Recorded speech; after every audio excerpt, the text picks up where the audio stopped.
बिस्मिल्लाहिर्रहमानिर्रहीम, अस्सलाम वालेकुम।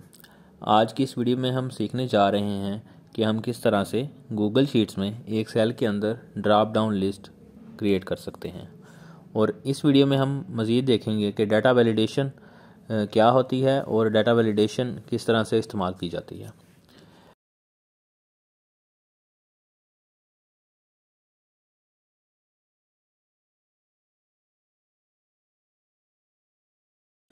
ड्रॉप डाउन लिस्ट का मकसद ये है कि अब जब हम एक डाटा इकट्ठा कर रहे हैं, कोलैबोरेटर्स जो हैं आपके साथ मिल के आपको डाटा दे रहे हैं एक शीट के अंदर, तो जब आप चाहते हैं कि रिस्पॉन्सेज जो हैं, जो यूज़र्स जो यूज़ कर रहे हैं एक शीट को, उसके रिस्पॉन्सेज सिमिलर आएँ, आपके पास एक फ़िक्स डाटा है, आपने उसी में से लोगों को चॉइस देनी है कि इसी में से लोग सेलेक्ट करें, तो आप उसके लिए एक ड्रॉप डाउन लिस्ट देते हैं ताकि लोग उसी लिस्ट में से ही चीज़ों को चूज़ करें, उसी लिस्ट में से ही ऑप्शंस को चूज़ करें और डाटा के अंदर यूनिफॉर्मिटी आ सके।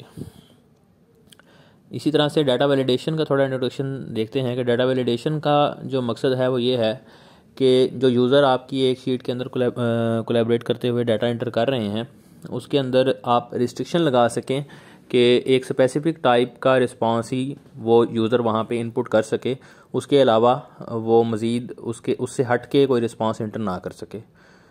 इसकी मिसाल हम इस तरह से ले सकते हैं कि मिसाल के तौर पे हमें फ़ोन नंबर्स चाहिए, तो फ़ोन नंबर्स अगर फॉर एग्ज़ाम्पल किसी कंट्री के अंदर 7 या 8 नंबर्स पे मुश्तमिल होता है, तो हम उसके ऊपर हम रिस्ट्रिक्शन लगा सकें डाटा वैलिडेशन के ऑप्शन को यूज़ करते हुए कि वो 8 डिजिट्स तक का नंबर ही उस सेल के अंदर लिख सके, 8 से कम या 8 से ज़्यादा का ना लिख सके। जब वो लिखे तो वो एरर मैसेज शो कर दे, उसको एक हेल्प टेक्स्ट मैसेज आ जाए कि ये जो आप इंटर कर रहे हैं नंबर, ये वैलिड नहीं है।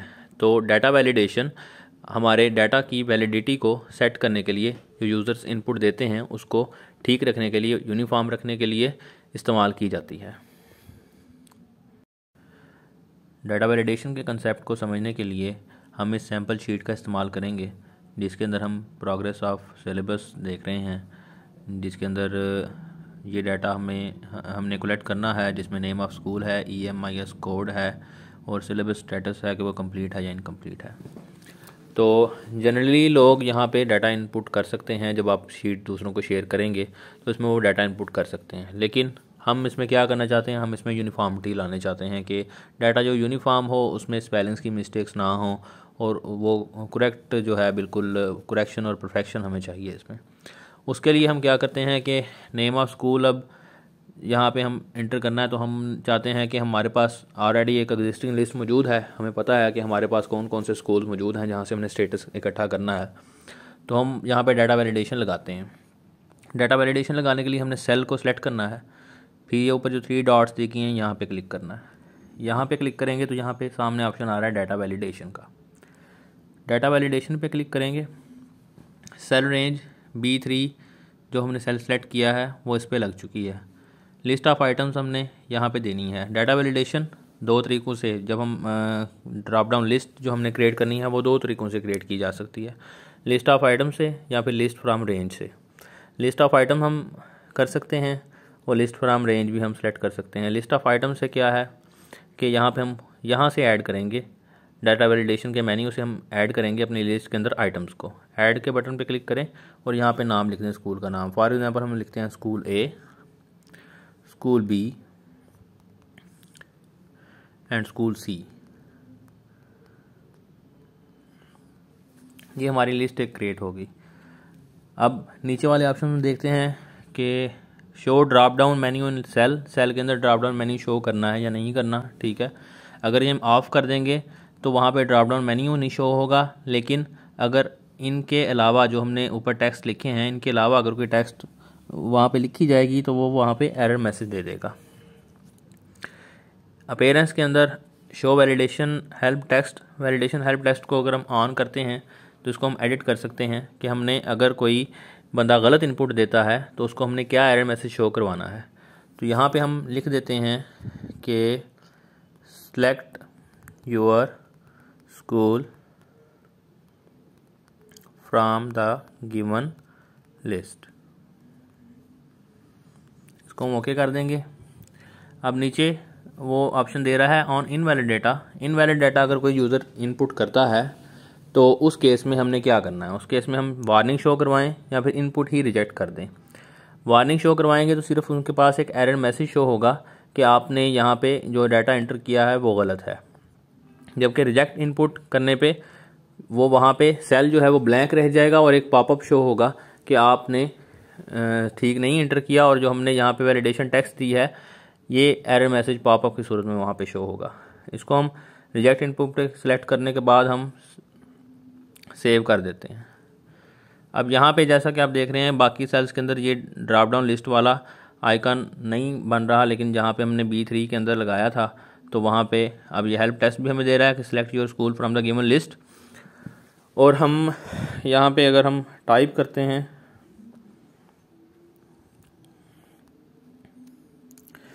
अगर हम यहाँ पे टाइप करना चाहें तो टाइप भी कर सकते हैं। कीबोर्ड यूज़ करते हुए हम स्कूल ए अगर लिखते हैं तो वो उसको ठीक कर देगा।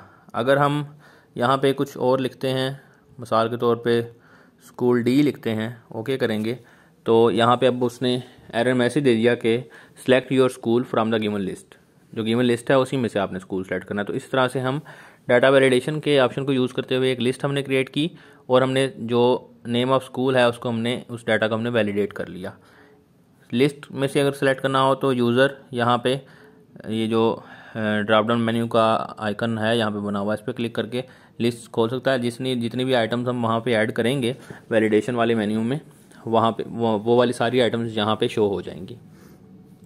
उसके बाद हम देखते हैं कि हम किस तरह से डाटा वैलिडेशन को यूज़ करते हुए, इसके बाद अगर हमने इसको सारे इस कॉलम के अंदर करना है अप्लाई, तो हम तीनों सेल्स को सिलेक्ट करेंगे या जहाँ तक भी आपकी लिस्ट जाती है वहाँ तक हम इसको सिलेक्ट करेंगे और हम ऑटो फिल का बटन दबा देंगे। तो यहाँ पे ये वैलिडेशन जो है वो लग चुकी है। अब यहाँ पे स्कूल जो है अपना अपना स्कूल सेलेक्ट कर सकते हैं।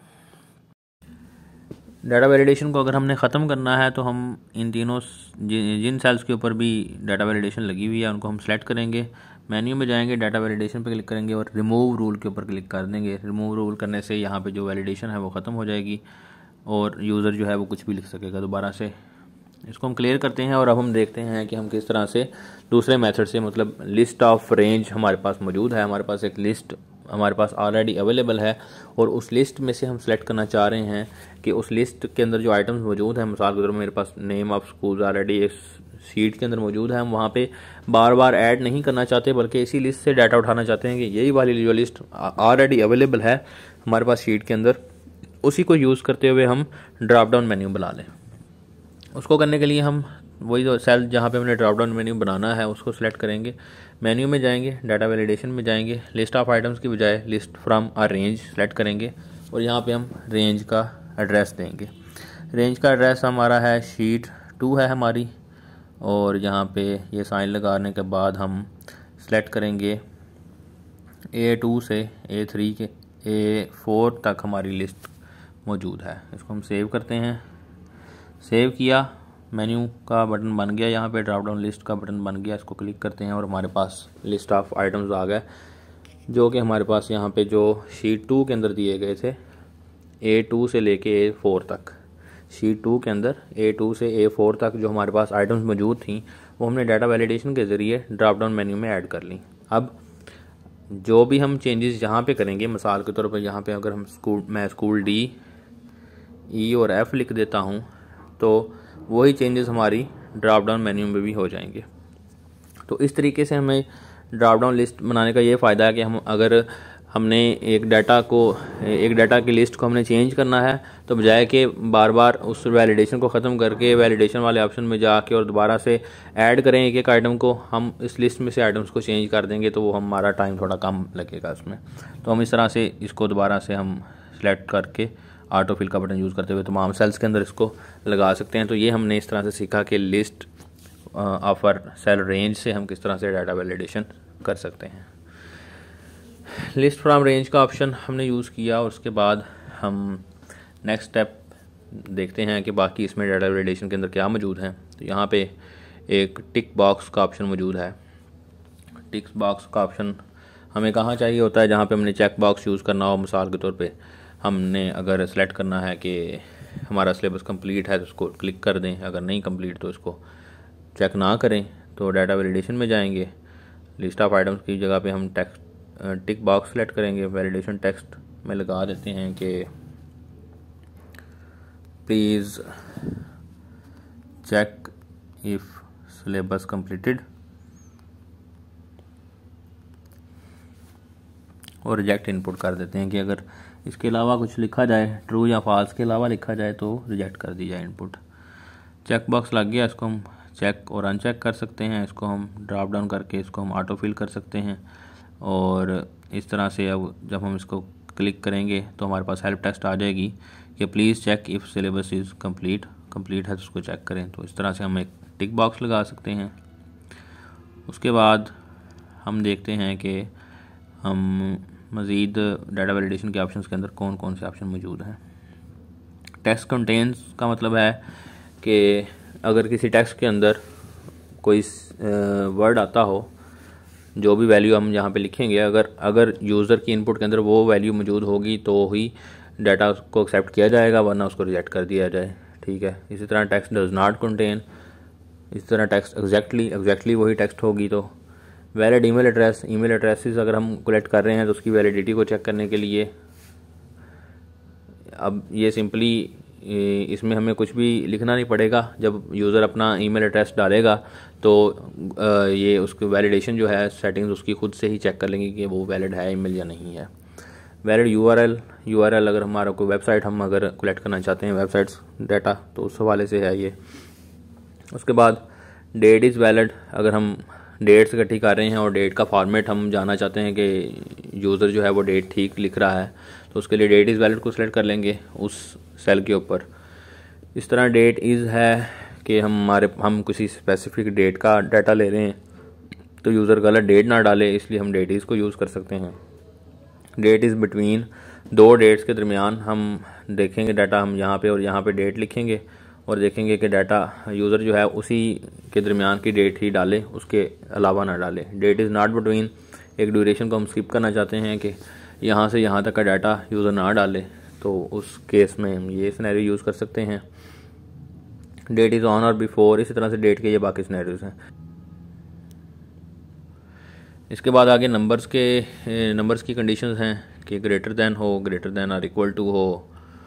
मतलब एक नंबर है कि आप चाहते हैं कि यूज़र की जो इनपुट है वो 10 से ज़्यादा आनी चाहिए, मतलब 10 से ज़्यादा बड़ा जवाब हो उसका, तो वो यहाँ पे 10 लिख देंगे तो वो 10 से ज़्यादा वाले जवाब ही एक्सेप्ट करेगा, उससे कम वाले जवाब एक्सेप्ट नहीं करेगा। इसी तरह से बाकी भी तमाम इसी तरह की कंडीशंस हैं। अब हम जिस तरह से हमने देखा कि हम देखना चाह रहे थे यहाँ पे कि EMIS कोड हो जो कि 8 डिजिट्स पर मुश्तमिल होना चाहिए। इस कंडीशन को हम किस तरह से चेक कर सकते हैं डाटा वैलिडेशन से? वो डाटा वैलिडेशन के अंदर कस्टम फार्मूलाज लग सकते हैं। कस्टम फार्मूलाज के अंदर हम यहाँ पे लेंथ का फार्मूला यूज़ कर सकते हैं, जिसको यूज़ करते हुए हम देख सकते हैं कि इसकी जो लेंथ है LEN, ये लेंथ का फार्मूला है। और इसके अंदर हम देखते हैं कि C3 वाला जो सेल है वो उसकी लेंथ किससे ज़्यादा ना हो, 8 के बराबर हो, ना 8 से कम हो ना 8 से ज़्यादा हो। इसको हम सेव कर देते हैं। डाटा वैलिडेशन रूल जो है वो सेव हो गया। अब हम यहाँ पे जो भी लिखेंगे नंबर, वो अगर 8 से ज़्यादा होता है तो वो वायलेशन का रूल वो एरर दे देगा कि जो आपने डाटा एंटर किया वो वायलेट करता है इसको। तो इसको करके हम हेल्प टेक्स्ट भी ठीक कर देते हैं। डाटा वैलिडेशन में जाएंगे और उस सेल को सिलेक्ट किया जहाँ पे वैलिडेशन लगाना चाहते हैं। ये हमारा फार्मूला ऑलरेडी लिखा हुआ है। हम वैलिडेशन टेक्स्ट हेल्प लिखते हैं और यहाँ पे लिखते हैं please enter 8 digit EMIS code, और हम रिजेक्ट इनपुट को सिलेक्ट करते हैं और हम इसको सेव कर देते हैं। अब जब यूज़र यहाँ पे सिलेक्ट करेगा तो वो पहले तो हेल्प टेक्स्ट देगा कि please enter 8 digit EMIS code, और अगर यूज़र 8 डिजिट के EMIS कोड देता है तो वो उसको एक्सेप्ट कर लेगा। ये एक्सेप्ट कर लिया गया। और अगर यूज़र उससे ज़्यादा लिखता है कुछ तो यहाँ पे आ जाएगा एरर मैसेज एक पॉपअप की सूरत में, जिसमें लिखा होगा कि please enter 8 digit EMIS code. इस सेल के ऊपर आपको पता है कि हमने डाटा वैलिडेशन लगाई हुई है, तो इसको हम ड्रैग करके ऑटो फिल करेंगे तो नीचे वाले सेल्स के ऊपर भी डाटा वैलिडेशन लग जाएगी। अब यहाँ पे वो हेल्प डेस्क दे रहा है। तो इस तरह से हम डाटा वैलिडेशन के ऑप्शन को यूज़ करते हुए एक ड्रॉप डाउन मेन्यू बना सकते हैं और डाटा वैलिडेशन के ऑप्शन को यूज़ करते हुए हम यूज़र्स की इनपुट को वैलिडेट कर सकते हैं और यूज़र्स की गलत इनपुट को रिजेक्ट कर सकते हैं।